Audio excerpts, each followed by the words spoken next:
Oi, pessoal, tudo bem? Vamos para mais uma leitura bíblica.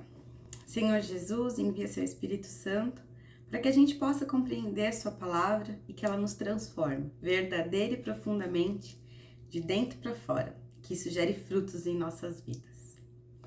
Evangelho de Mateus, capítulo 16. O fermento do mal. Os fariseus e saduceus voltaram a pressionar Jesus para que ele desse alguma prova de quem ele era. A sua resposta foi: vocês têm um ditado que diz: quando o céu fica vermelho de noite, o marinheiro fica contente. Quando o céu fica vermelho de manhã, o marinheiro fica alerta. Se para vocês é fácil a previsão do tempo, por que têm dificuldades para interpretar os sinais dos tempos? Esta geração má e devassa está sempre em busca de sinais e maravilhas. No entanto, o único sinal que terão é o de Jonas. Dito isso, deu-lhes as costas e foi embora. No trajeto até o outro lado do mar, os discípulos perceberam que haviam esquecido o pão. Aproveitando a oportunidade, Jesus aconselhou-os: fiquem de olho no fermento dos fariseus e saduceus. Pensando que ele os repreendia por haverem esquecido o pão, começaram a culpar um ao outro. Percebendo o que se passava, Jesus perguntou: por que estão discutindo por haverem esquecido o pão? Crentes pela metade. Não entenderam ainda? Não se lembram dos 5 pães que demos aos 5.000? Quantos cestos de sobras vocês recolheram? Ou dos 7 pães para os 4.000? Quantos cestos de sobra vocês recolheram? Ainda não perceberam que o problema não é o pão? O problema é o fermento dos fariseus e saduceus. Então eles entenderam. Jesus não estava preocupado com o pão, mas com o ensino dos fariseus e dos saduceus. O Messias, o Filho de Deus. Quando chegou às vilas de Cesareia de Filipe, Jesus perguntou aos discípulos: o que o povo anda dizendo a respeito do Filho do Homem? E eles responderam: alguns pensam que é João, o Batista, outros acham que é Elias. Há quem pense que é Jeremias ou algum dos profetas. E ele insistiu: e vocês? Quem acham que eu sou? Simão Pedro declarou: tu és o Cristo, o Messias, o Filho do Deus vivo. Jesus afirmou: Deus o abençoe, Simão, filho de Jonas. Você não retirou a resposta dos livros, nem citou algum professor. Meu Pai, no céu, o próprio Deus, revelou a você o segredo sobre quem eu sou de fato. Agora vou dizer quem você é de verdade. Você é Pedro, uma pedra. Essa é a pedra sobre a qual vou edificar a minha igreja. Uma igreja tão exuberante e tão cheia de energia que nem as portas do inferno serão capazes de obstruir o seu avanço. E isso não é tudo. Vocês terão livre e total acesso ao reino de Deus e as chaves para abrir qualquer porta.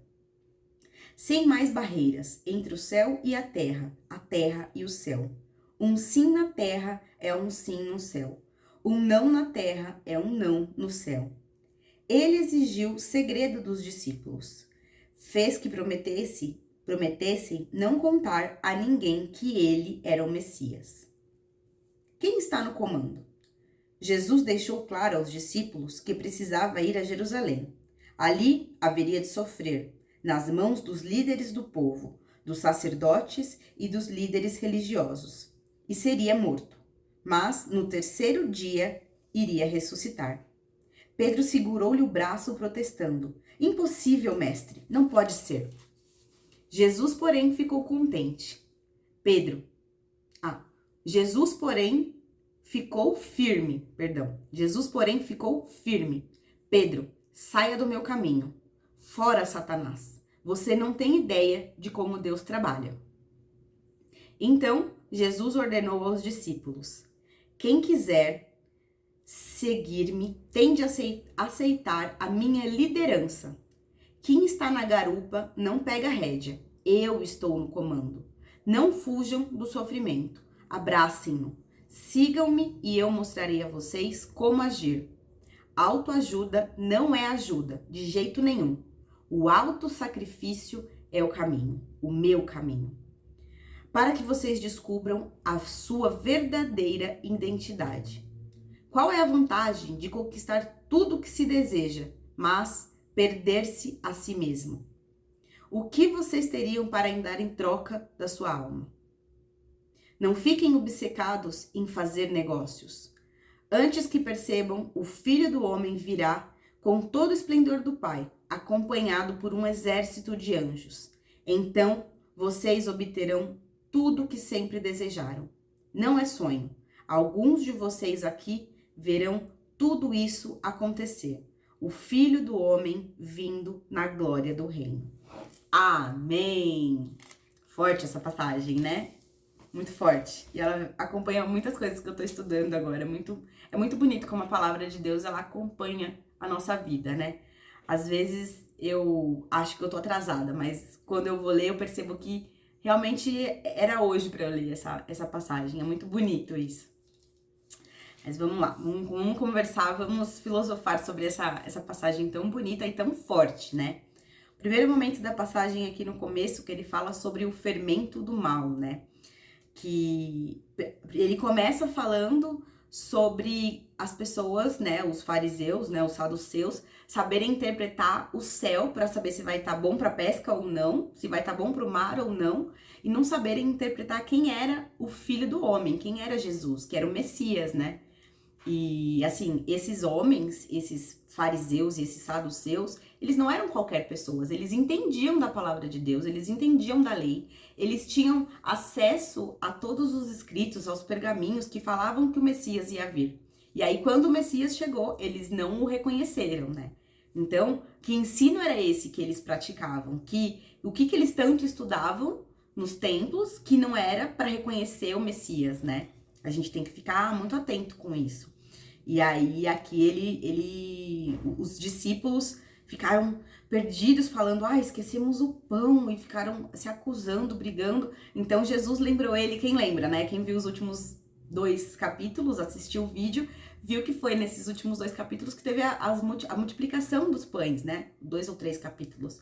E aí, Jesus lembra eles aqui, por que vocês estão preocupados com a falta de pão?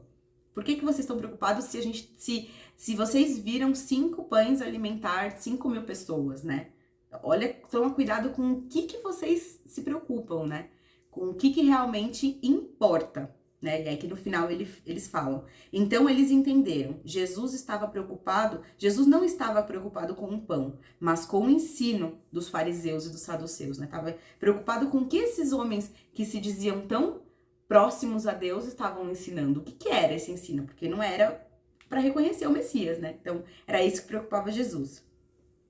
Aí depois, essa parte aqui é muito famosa, muitas pessoas já, né, escutaram, já lembram dessa passagem, né? Quando ele fala que o Pedro, tu és pedra, né? Ele fala pro Simão, muda o nome do Simão e fala que é sobre ele que vai edificar a igreja, né? Mas voltando aqui do começo dessa parte, eles perguntam, né? O que o povo anda dizendo a respeito do Filho do Homem? Aí todas essas pessoas que eles falam aqui, né? O João o Batista, Elias, Jeremias ou os outros profetas, foram todas as pessoas que profetizaram, né? Na vida do povo de Deus. E praticamente todas elas falaram do Messias, que ia vir, que ia redimir, que ia mudar a vida, né? Que ia trazer a salvação eterna. Por isso que o povo que estava esperando o Messias confundia, né? Achando que eram essas pessoas. E aí é muito lindo quando ele pergunta para os discípulos e fala, quem vocês acham que eu sou? E Pedro declarou prontamente, tu és Cristo, o Messias, o Filho do Deus vivo. E aí Jesus abençoa Pedro, né? Eu achei muito bonito isso, porque ele falou assim, ele diz que foi o próprio Deus que revelou para ele, né? Pro Pedro quem era Jesus, né? Foi o próprio Deus que revelou para você. Você não leu num livro, você não escutou de alguém, ou seja, Deus revelou para Pedro, né? Que era o Simão, até então ele era o Simão, Deus revelou para ele e ele escutou e creu e afirmou com toda certeza, né? Então que a gente tenha esse ouvido para escutar as revelações de Deus, porque ele continua conversando com a gente, né? Que a gente consiga escutar isso e ter essa certeza, né, na nossa vida. E aí vem uma coisa muito interessante. Jesus fala assim para Pedro: agora eu vou dizer quem você é de verdade. Eu percebo assim, né, que o mundo, né, a sociedade tem, acha que a gente é uma pessoa, né, quer que a gente se enquadre em uma pessoa, quer que a gente cumpra funções e papéis e tudo mais, que são necessários, né, isso é a vida real. Mas Jesus é quem tem o poder de dizer quem nós somos de verdade, né? Olha quem Jesus disse que Pedro era, né? Ele falou: você é uma pedra sobre a qual eu vou edificar a minha igreja. Uma igreja tão exuberante, tão cheia de energia que nem as portas do inferno serão capazes de obstruir o seu avanço, né? Vocês lembram quem que era esse Simão Pedro? Ele era um pescador, né? Como qualquer outro pescador. E aí ele aceitou o chamado de Jesus e ele virou a pedra sobre a qual foi fundamentada a igreja de Jesus Cristo, né? Então é muito forte isso. Jesus tem um chamado pra gente, ele tem uma missão pra gente. Ele quer que a gente seja muito mais, né? Algo muito mais forte, algo muito mais profundo, né? Do que os nossos papéis apenas. Ele nos propõe, ele tem uma identidade muito forte, né? A gente tem uma alma que é eterna, que a gente quer buscar essa eternidade do lado de Cristo. E se a gente quer buscar, a gente tem que saber quem nós somos. Nós somos filhos de Deus, que nós temos um chamado aqui nessa terra, que é falar do amor dele, que é viver o amor dele, que é amar o nosso próximo, que é amar a Deus acima de todas as coisas. Quando a gente conseguir viver isso, a gente vai saber essa identidade tão claramente como Pedro soube, né? E aí na continuação aqui, ele dá outra revelação muito linda, né? Porque até esse momento, né, até Jesus vir, a igreja não era de fácil acesso para todo mundo, não era algo que era para todos. E aí Jesus vem e fala: isso não é tudo, vocês terão acesso livre e total ao reino de Deus. Ele não fala que vocês terão acesso à igreja como instituição apenas, né? Vocês terão acesso ao reino de Deus. Olha, no meio dos evangelhos, Deus faz promessas e nos dá revelações. E a gente tem que pegar isso como verdadeiro, né? O próprio Jesus Cristo, no seu evangelho, fala que nós temos livre acesso e total acesso ao reino de Deus. Isso não é lindo, gente? É incrível isso. E aí ele continua: um sim na terra é um sim no céu. Um não na terra é um não no céu. Então, nós não podemos negar a Cristo aqui na terra, porque esse não, ele tá sendo válido lá na eternidade, lá no céu. E quando a gente fala sim para Cristo, quando a gente fala sim para a identidade que ele nos deu aqui, a cumprir os nossos propósitos, é um sim no céu. Então essa certeza, né, não é uma dúvida, talvez seja um sim no céu. Não, é uma certeza que ele nos dá, né? E isso é muito bonito. Aí a próxima etapa aqui desse capítulo é quem está no comando, né? E essa parte eu acho muito bonita, né? Que ele nos convida ao sofrimento, não é? A gente pensa assim, é uma parte muito bonita. É uma parte muito bonita e muito séria. Porque hoje em dia a gente às vezes tá fugindo do sofrimento, né? Ele fala claramente aqui assim, primeiro ele fala: quem quiser aceitar, né? Quem quiser me seguir tem que aceitar a minha liderança. Quem está na garupa não pega a rédea. É tipo isso, né? Você tem que seguir os ensinamentos de Cristo. Não querer pegar as rédeas você, né? Quem que tá nas rédeas da sua vida? É Cristo. Então, o que ele tá falando pra gente fazer aqui? Não fujam do sofrimento. Abracem-no. Sigam-me e eu mostrarei como agir. Pensa, Cristo, eu já falei isso em outros capítulos, Cristo é Deus. Ele veio à Terra. Ele não precisava, né? Porque ele já era Deus. Ele veio aqui, ele se encarnou homem, ele viveu uma vida cotidiana, ele foi carpinteiro, ele cresceu numa família como a nossa, né? Tudo aconteceu na vida dele, ele foi homem aqui na Terra. E ele abraçou o sofrimento dele, e ele, né? Vou dar um spoiler aqui do que vai acontecer, que vocês já sabem, mas ele vai morrer na cruz por nós. Quantas vezes a gente tem que fazer a gente passa por sofrimentos tão menores, né? E a gente já quer fugir, já quer achar uma saída rápida. Não, a instrução dele é muito clara, que é abracem o sofrimento. E vivam isso por amor, né? Que é o que ele fez, é seguir ele, né? E aí ele continua falando, autoajuda não é ajuda, de jeito nenhum. O autossacrifício é o caminho. Então que a gente possa fazer do sacrifício em prol da nossa vida, em prol de Deus, em prol do próximo, como o caminho, né? É o caminho que Jesus pegou para nos salvar. Então que a gente possa pegar esse caminho e trilhar, né? Pra rumo à eternidade, que é o que a gente espera, não é mesmo?